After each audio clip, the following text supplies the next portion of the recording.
Transfer of technology है, उस पर मेड इन इंडिया है। धनुष 155 mm आर्टिलरी गन है, उसको भी वहां पर पोजीशन करा गया है लाइन ऑफ एक्चुअल कंट्रोल में अगेंस्ट द चाइनीज। जय हिंद दोस्तों, मैं हूं मेजर गौरवारी और आप देख रहे हैं आज की ताज़ा तरीन खबरें। ये M4 करके गाड़ी है जो इंडियन आर्मी ने एक्सेप्ट करी है और ये आर्मर्ड पर्सनल कैरियर टाइप की है। तो इस गाड़ी को काफ़ी मात्रा में लाइन ऑफ एक्चुअल कंट्रोल पर डिप्लॉय करा गया है और धनुष जो कि एक बोफोर्स का जो ट्रांसफर ऑफ टेक्नोलॉजी है उस पर मेड इन इंडिया है। धनुष 155 mm आर्टिलरी गन है, उसको भी वहां पर पोजीशन करा गया है लाइन ऑफ एक्चुअल कंट्रोल में अगेंस्ट द चाइनीज। तो अब देख लीजिए भारत क्या कर रहा है लाइन ऑफ एक्चुअल कंट्रोल में। मैं आपको एक मिनट में समझाने की कोशिश करता हूं। देखिए, एक तो आपने देखा वो प्रेडेटर ड्रोन्स की डील हमने जो साइन करी, जिसमें बोला कि साहब 31 तकरीबन प्रेडेटर ड्रोन्स हम लेंगे, वो भी लाइन ऑफ एक्चुअल कंट्रोल पे जाएंगे। कुछ पाकिस्तान, लेकिन ज़्यादातर लाइन ऑफ एक्चुअल कंट्रोल पे जाएंगे। फिर हम बात करते हैं धनुष की, M4 की, और भी हमारे टैंक्स हैं। एक लाइट टैंक आ रहा है बख्तावर, लाइट टैंक जो DRDO ने डिज़ाइन करा है वो बनेगा और आ जाएगा एक दो साल में लाइट टैंक, क्योंकि उस ऑल्टीट्यूड में लाइट टैंक ही चल पाते हैं। ये 50-60 टन के टैंक वहाँ पे कामयाब नहीं है। वहाँ पे आपको चाहिए 25, 30, 35 टनज का, आपको वहाँ पे आर्मर्ड गाड़ी चाहिए या टैंक चाहिए वहाँ पे उस ऑल्टीट्यूड में 14,000, 15,000, 16,000 फुट अबव सी लेवल। तो वहाँ पे भी आर्मर्ड कोर डिप्लॉयड है और बड़ा ज़बरदस्त काम वो लोग कर रहे हैं। तो अगर आप देखें किस तरीके से India line of actual control पे latest weapons, latest technology, infrastructure development डाल रहा है, कर रहा है, उससे एक बात ये पता चलती है कि भारत चाइना को फेस ऑफ करने के लिए पूरी तरीके से तैयार है। और दूसरी तरफ भारत कैसे मार रहा है चाइना को, जिसको हिंदी में हम लोग लोकल भाषा में कहते हैं ना, पेट पे लात मार रहा, पेट पे लात मार रहा है। अमेरिका से बात करके, यूरोप से बात करके कि वहाँ पे मैन्युफैक्चरिंग बंद करो, भारत में लाओ। क्योंकि जैसा मैंने कई बार आपको इसी शो पे समझाया दोस्तों कि चीन पैसा कैसे कमाता है, कॉन्ट्रैक्ट मैन्युफैक्चरिंग। अमेरिकन उसको धंधा देते हैं, बिजनेस देते हैं, यूरोपियंस बिजनेस देते हैं, तब जाके चीन पैसे कमाता है। उसी पैसे से चीन हथियार खरीदता है और उन्हीं हथियारों से वो वापस जिन लोगों ने पैसे दिए उन्हीं को धमकी देता है, यानी कि US को और यूरोप को।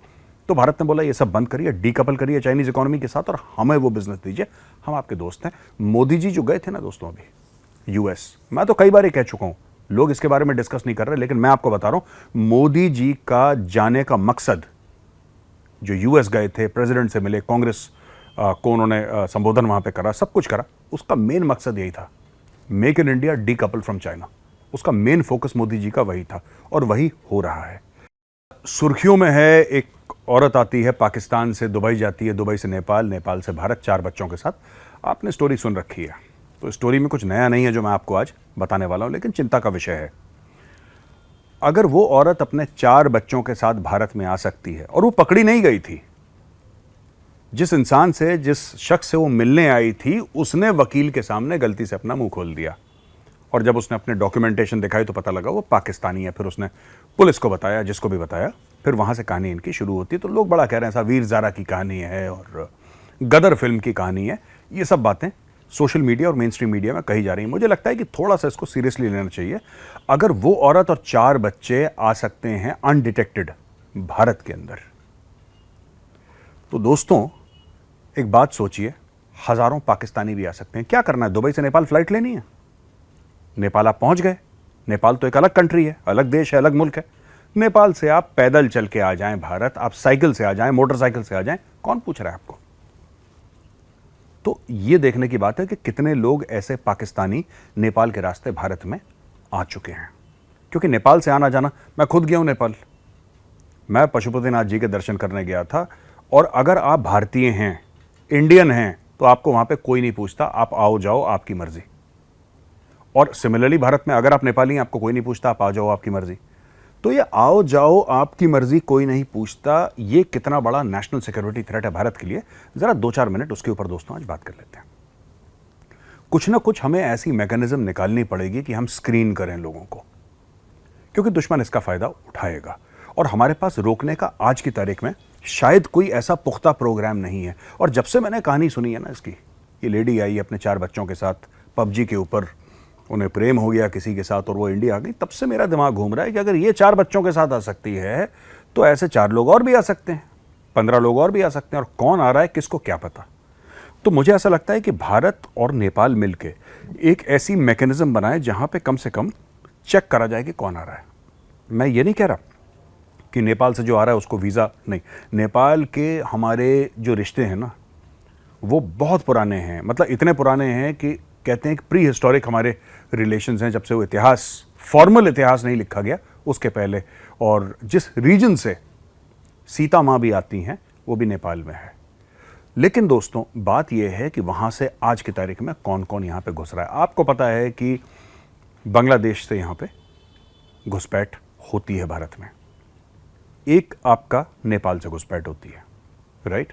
म्यांमार के साथ जो हमारा बॉर्डर है वहाँ से भी लोग आते हैं जाते हैं, कोई 8-10 किलोमीटर का है कि वो लोग आ सकते हैं बिना परमिशन के, हम लोग वहाँ पे जा सकते हैं बिना परमिशन के। यानी कि भारत के जो बॉर्डर्स हैं सिर्फ और सिर्फ, मैं आपको बता रहा हूँ, एक चाइना का बॉर्डर जो है, बॉर्डर तो नहीं है वो, लेकिन लाइन ऑफ एक्चुअल कंट्रोल को मान लीजिए डिफैक्टो बॉर्डर मान लीजिए एक किस्म से, जबकि परसेप्शनल है वो, मैं डिटेल्स में टेक्निकलिटीज में नहीं जा रहा। लेकिन अगर आप उसको उस तरीके से देखें तो एक तो वो है वेल गार्डेड, और एक है लाइन ऑफ कंट्रोल जो पाकिस्तान के साथ 750-760 किलोमीटर लगभग लाइन ऑफ कंट्रोल है, और वो 3500 की लाइन ऑफ एक्चुअल कंट्रोल। उसके अलावा जो बाकी इंटरनेशनल बॉर्डर है पाकिस्तान के साथ, that is very well guarded, वहां पे बीएसएफ है, वहां पे फेंस लगा है। लेकिन आपके ऐसे भी बॉर्डर्स हैं जहां पे बिल्कुल खुला खेल है। मुझे याद है जब मैं कमीशन हुआ था तो एक हमारी यूनिट है, हमारे रेजिमेंट की यूनिट है, जिसको कहते हैं कुमाऊं स्काउट्स। और कुमाऊं स्काउट्स है, कुमाऊं में एक जगह का नाम है धारचूला, धारचूला में कुमाऊं स्काउट्स है लोकेटेड। तो किसी ने बताया साहब यहाँ पे नदी जाती है काली गंगा, उसको काली गंगा बोलते हैं लोकल लैंग्वेज में, तो काली गंगा है, काली गंगा के ऊपर एक पुल है, पुल के उस तरफ नेपाल है, इस तरफ इंडिया है। तो मैंने पूछा, वहाँ पे एक हवलदार थे, तो मैंने उनसे पूछा, मान लो उस्ताद अगर नेपाल जाना है तो क्या करना पड़ेगा? तो हमारी रेजिमेंट के थे, मैंने बोला उस्ताद अगर नेपाल जाना है तो क्या करना पड़ेगा? उसने बोला साहब जाइए, दैट्स इट, जाइए। तो वहां पे भी तो कोई होगा जो नेपाल में कहता होगा जाइए।